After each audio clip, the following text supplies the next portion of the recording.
हुक्का पार्लरचं वाढतं प्रस्त पाहता 2018 साली हुक्का पार्लरवर बंदी आणली।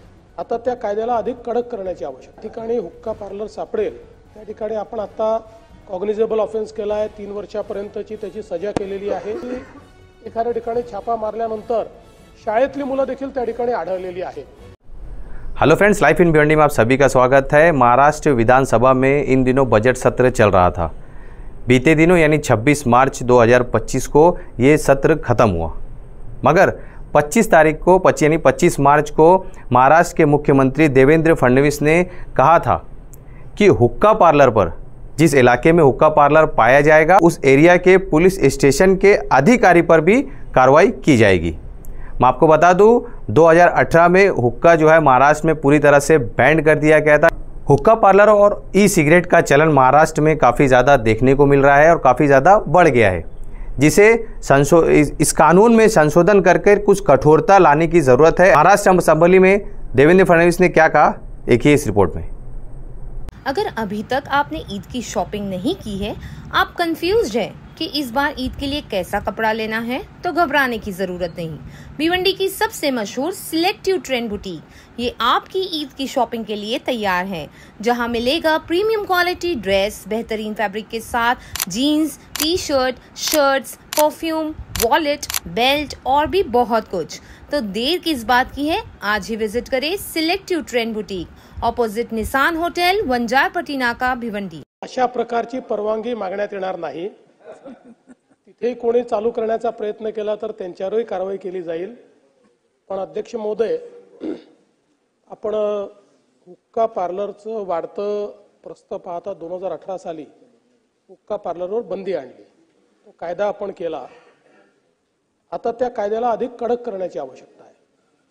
त्यामुळे आता ज्या ठिकाणी हुक्का पार्लर सापडेल त्या ठिकाणी आपण आता कॉग्निजेबल ऑफेन्स केला आहे, 3 वर्षापर्यंतची त्याची सजा केलेली आहे। पण याच्यामध्ये यापुढे काही सुधारणा करण्यात येतील।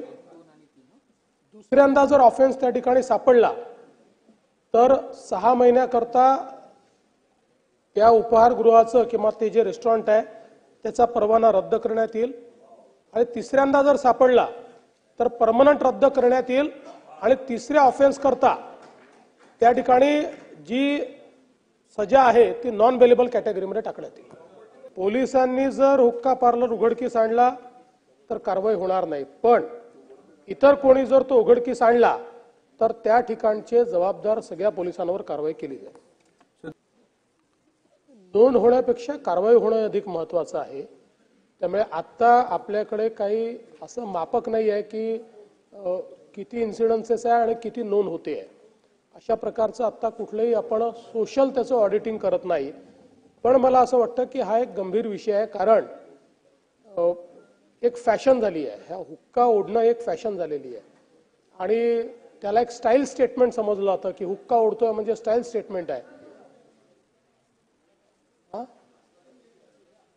नाही, त्याच्यामध्ये म्हणजे काही ठिकाणी तंबाखू असतो, काही ठिकाणी तंबाखूही नसतो, पण अलीकडच्या काळात त्याच्या आड लोक त्यातनं काय अजून नार्कोटिक पदार्थ म्हणजे गांजा बिंजा किंवा जे काय चिलीम जशी ओढतात तसं काहीतरी त्याच्यात टाकून ते ओढतात, नशेचं काहीतरी करतात, आणि म्हणून एक प्रकारचं स्टाईल स्टेटमेंट देखील झालंय। म्हणजे असे इन्सिडेंसेस आपल्या लक्षात आले आहेत की एखाद्या ठिकाणी छापा मारल्यानंतर शाळेतली मुलं देखील त्या ठिकाणी आढळलेली आहेत, आणि म्हणूनच आपण 2018 साली हा कायदा केला होता।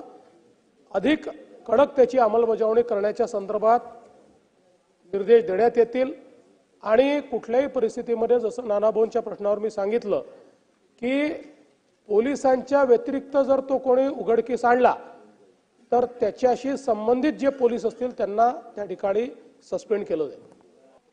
पण तरी देखील सन्माननीय आशिष देशमुख साहेबांनी जे सांगितलेलं आहे हे खरं आहे की अलीकडच्या काळामध्ये अनेक ठिकाणी आपली तरुणाई या इलेक्ट्रिक सिगरेट काय म्हणतात, इलेक्ट्रॉनिक सिगरेट त्याच्या पाठीमागे जाताना दिसते।